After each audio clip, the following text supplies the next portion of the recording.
You don't really fit the aesthetic, Raina, that's all. That's what my brother said. No yelling, no insults, just that one sentence, delivered over the phone like he was discussing table linen colors. I remember standing in the parking lot outside my office when he said it. The late afternoon sun was bouncing off the windshields, and for a second I thought I misheard. Sorry? I asked. Look, it's nothing personal, he added, voice tight. It's just, Lauren's family is flying in from Atlanta, and she has this whole Pinterest vision. Soft tones, pastel dresses, warm lighting, your whole vibe. You know, I didn't know. Or maybe I did. Maybe I'd known for years. I'm Raina Miles, 35 years old, project director for a construction firm that handles multi-million-dollar infrastructure in downtown Detroit. I wear steel-toed boots more often than heels, and my closet consists of navy blues, charcoal grays, and worksite oranges. I run job crews of 20 to 50 men who follow my lead without question. But somehow, in my own family, I never quite fit. I took a breath and leaned against my car, gripping the phone a little tighter. So, I said slowly, you're asking me not to come to your wedding? A pause. A cough. Then, just the ceremony. You can come to the reception. It's more casual, less photos. You understand, right? No, I didn't. But I said nothing. That night, I stared at my reflection in the hallway mirror for a long time. I wasn't crying. I wasn't even angry. Just empty. And the strangest part, I wasn't surprised. This wasn't the first time I'd been left out. When Mom threw her 60th birthday party, my name wasn't on the guest list, only showed up on the utilities bill that month. When Dad had surgery last spring, I found out 2 weeks later, after he was already home recovering. And yet, I was the one who paid off their mortgage when the layoffs hit. Quietly, without a card, without a signature, just a transfer with the memo, you're covered. But this was different. This wasn't a slip, this was deliberate, and it stung more than I expected.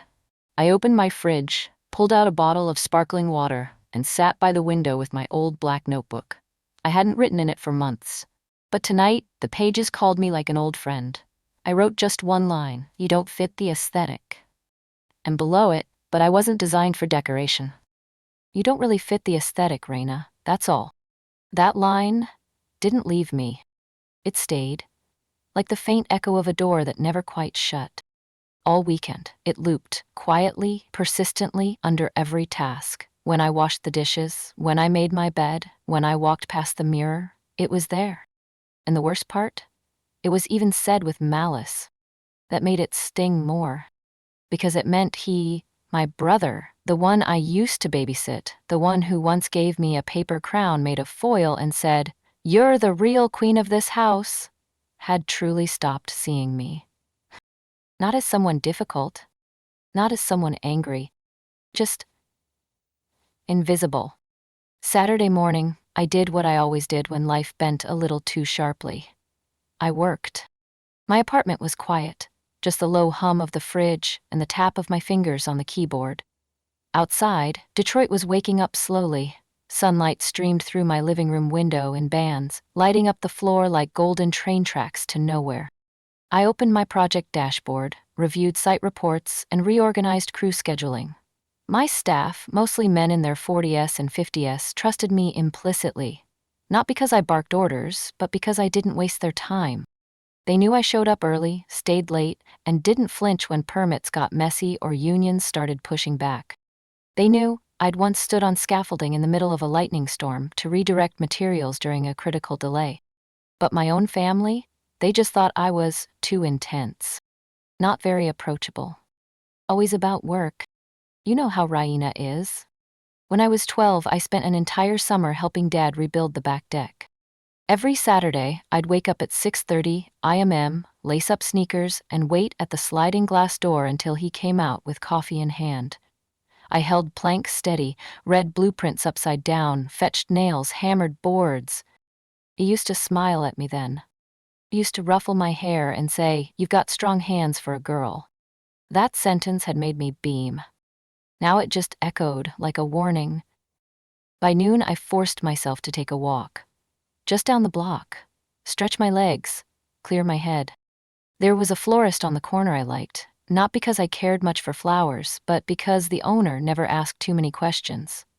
She had a habit of playing old Ella Fitzgerald on vinyl, and the shop always smelled like damp wood and lavender. I walked in and wandered between the displays, letting color distract me. "Can I help you find something today?" the florist asked. "Just looking."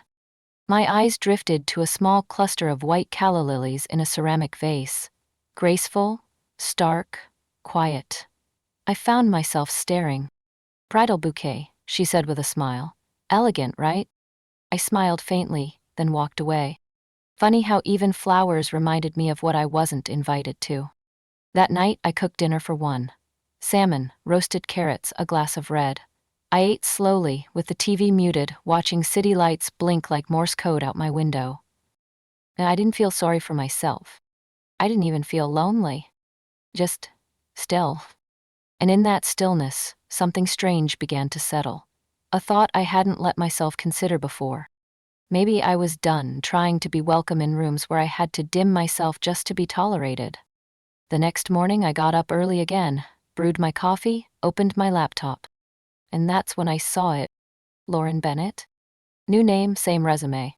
Same job title I'd terminated 2 years ago. A quiet little application in our internal portal that might have slipped past anyone else. Except me. I stared at the screen. Was it coincidence? Or did she know I worked here? Maybe she thought I'd left.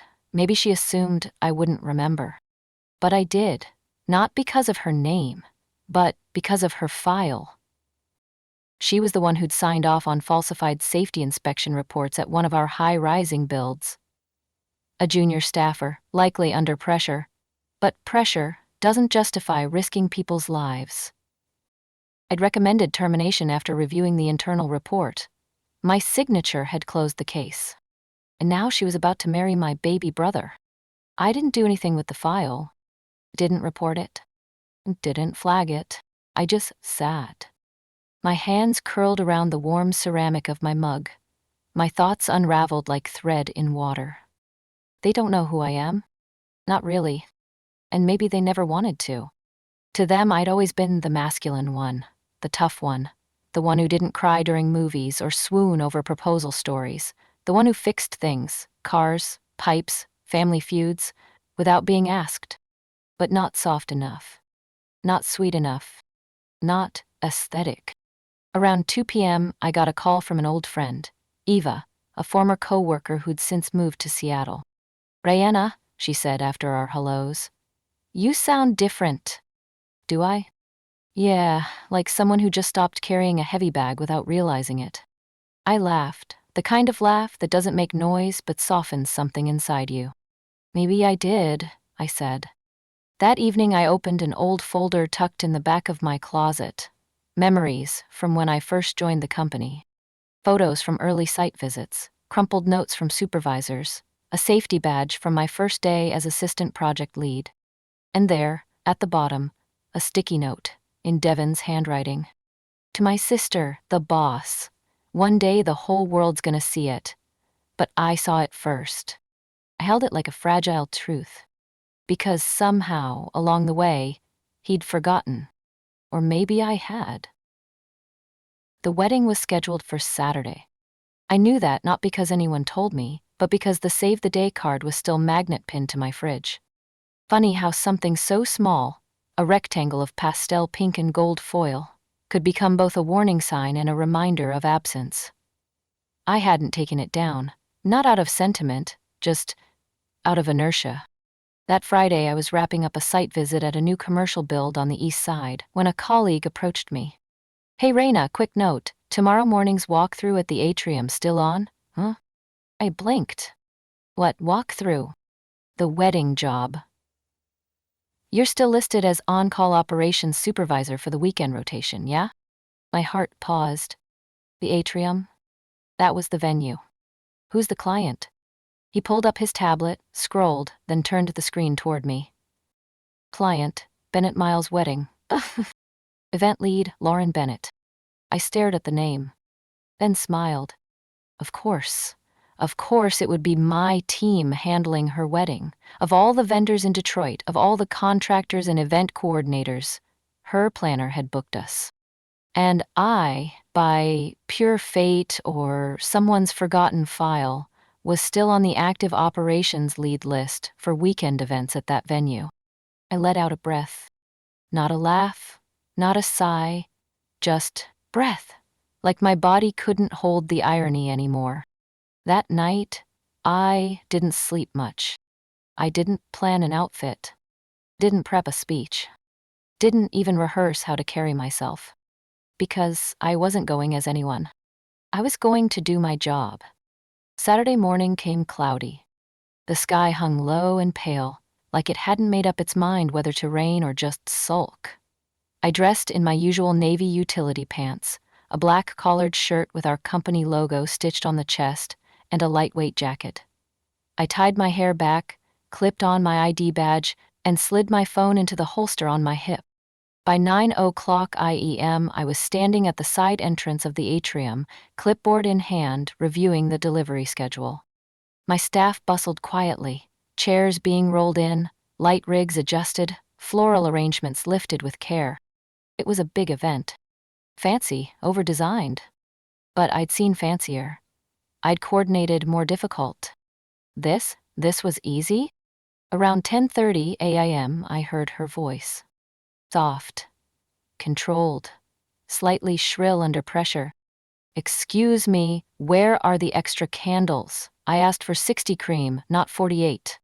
Lauren Bennett. I turned slowly. She hadn't seen me yet. She was busy scanning a clipboard, adjusting her hair, instructing some poor intern to find napkin rings that don't clash with the gold accents. She looked almost exactly as I remembered, maybe a bit thinner, more curated.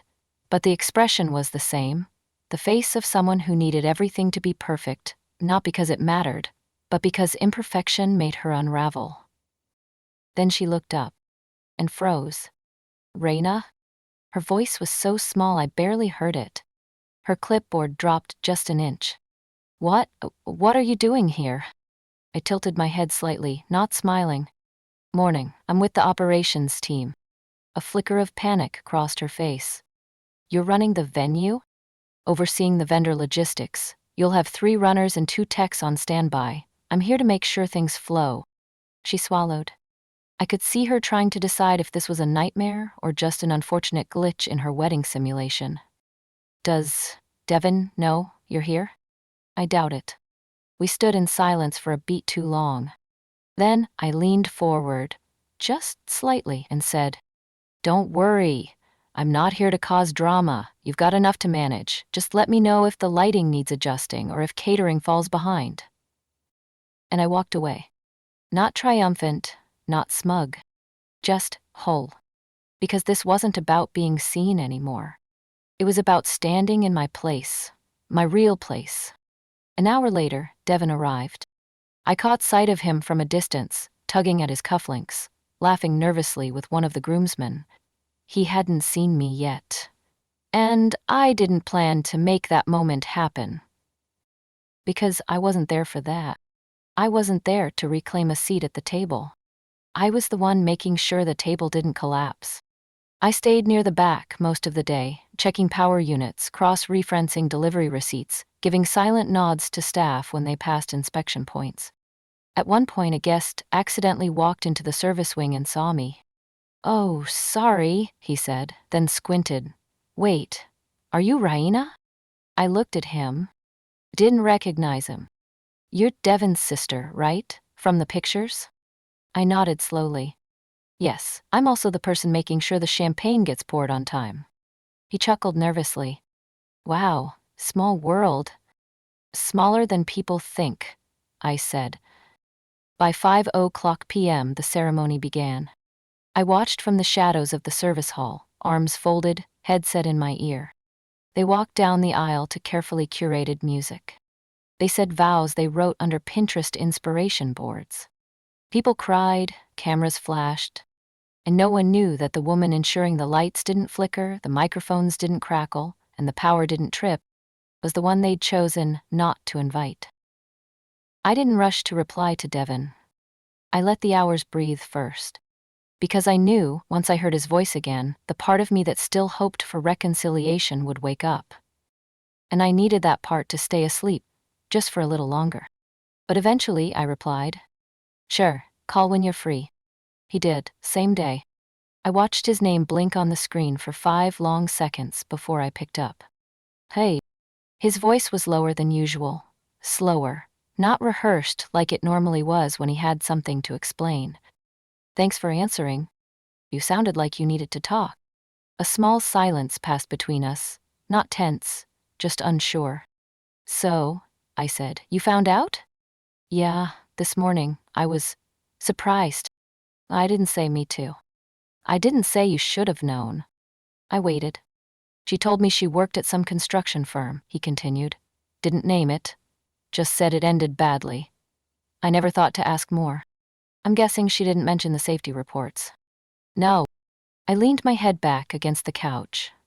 The afternoon light poured through the blinds in slanted stripes, cutting across my arms like quiet bars. "Devin," I said carefully, "if I'd made a mistake back then, if it had been some minor error, I would have pulled her aside, guided her. That's what I do with young staff. But what she did, it was deliberate. She signed off on a fake inspection. She says she was under pressure." "We're all under pressure." My voice didn't rise, but my chest ached. He went quiet for a bit. I could hear him breathing on the other end, measured, like he was trying to sort something out that refused to sit cleanly in his head. "Why didn't you tell me?" he finally asked. "Because you'd already decided who I was." That silenced him. "You decided I wasn't right for your wedding. Not even the ceremony, not even to stand beside you. It wasn't meant to hurt you. But it did." We sat in that truth together for a few seconds, just long enough for it to become real. "Do you think I'm making a mistake?" he asked. I took a deep breath. "I think you're marrying someone who lied in a way that could have gotten people killed. If she's changed, great. But don't pretend it didn't happen. Because it did. And the person who cleaned it up was me." "I don't know what to do with that," he said quietly. "You don't have to do anything with it," I said. "Just don't pretend it's irrelevant." That night, I dreamed of my old apartment on Mason Street. The one I lived in after college. Walls cracked, bathroom faucet always leaking. Devin used to crash there when he missed his train. We'd order greasy takeout and stay up watching home improvement shows, mocking the ridiculous paint choices. Back then, he used to call me Captain Rain, because I always had a fix, always had a plan. Now, I was just an eyesore on his wedding palette. The next morning, I got the email. Lauren had reapplied. Same person, new name, slightly adjusted resume, polished narrative.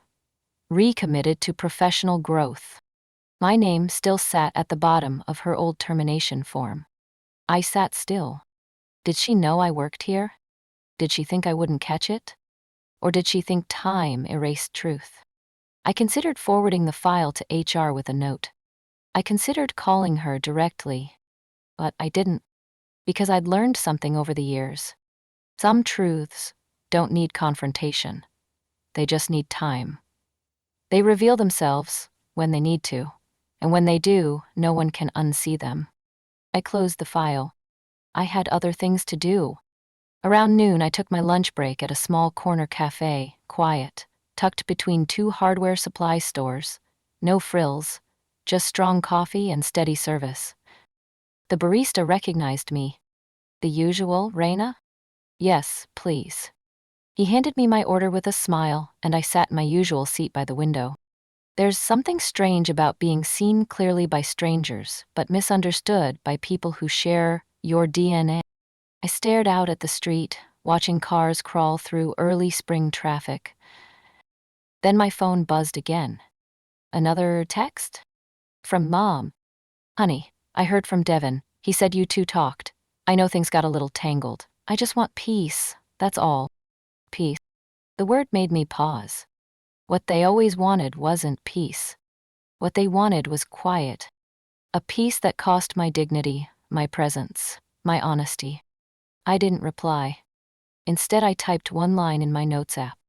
Peace isn't pretending nothing happened. Peace is healing what did. Then I closed the app and leaned back in my chair. The reception was elegant. Everything sparkled like it had been dipped in gold.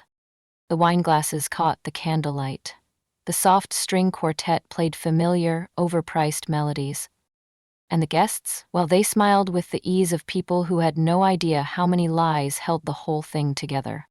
I stood near the control panel backstage, adjusting the volume balance between the mic feed and the ambient music. From where I stood, I could hear it all: the clinking of forks, the speeches rehearsed in front of bathroom mirrors, the polished laughter of family members I used to call my own. I didn't need to be in the room to know how it looked. I'd seen enough performances in my life to recognize when the actors believed their roles. And at 6:17 p.m., just as the first course was being cleared, I stepped out for a moment to check on the backup generator. And that's when I ran into him. Tall, salt and pepper hair, tailored suit, a tie so sharp it looked ironed by angels. "Excuse me," he said, adjusting his glasses. "You're with the venue, right?" "Yes." "I just wanted to say, everything's running like clockwork, the ceremony, the lights, the sound. Impeccable." "Thank you, that's the goal." He looked at me for a second longer, then his eyes narrowed, just slightly. "Wait, forgive me, but are you Raina?" I didn't flinch. "Yes, I am." "You're Devon's sister?" I gave the smallest nod. "And you run this place, don't you?" I smiled, softly, politely, but unmistakably. "Not just this place. I run logistics for the parent company that owns this and 8 other venues in the region." He gave a low whistle. "Well, damn. Guess Devon married up." I didn't correct him. He chuckled, slapped my shoulder like we were old pals, and strolled back inside with his wineglass tilted just slightly. 15 minutes later, I saw the ripple. It started as whispers, someone pointing across the room, a brief pause in conversation, a turning of heads. Then I saw Lauren, her face stiff, eyes darting. She had heard, and Devon, he was just standing there, caught between pride and panic. Because the truth had arrived, quiet, on time, dressed in navy blue, and no one could uninvite it now. I didn't walk into the reception. Didn't stand beside the cake. Didn't say anything. I just stayed where I belonged, behind the scenes. Where I had always been. Where I had always made things work, without applause. Later that night, as I walked through the now empty venue, checking light switches and locking supply closets, I passed the main hall one last time. And there she was. Lauren, alone. Still in her dress, heels off, holding a phone like she was waiting for something. Or someone. She turned when she saw me. We locked eyes. No drama, no accusations, just a truth standing quietly in the space between us. "Why didn't you tell him?" she asked. "It wasn't my story to tell," I said. "It was yours." She hesitated. "You didn't have to show up." "I was scheduled," I replied, "and I do my job." Another pause. "You made me feel small today," she said. "No," I said calmly. "I just reminded you how small the truth can make you feel when it finally shows up." She looked away. I walked past her, and I didn't look back. A week passed. No headlines. No phone calls. No family meeting. Just silence. But this silence felt different. It didn't hum with tension. It didn't ache with what could have been. It simply was.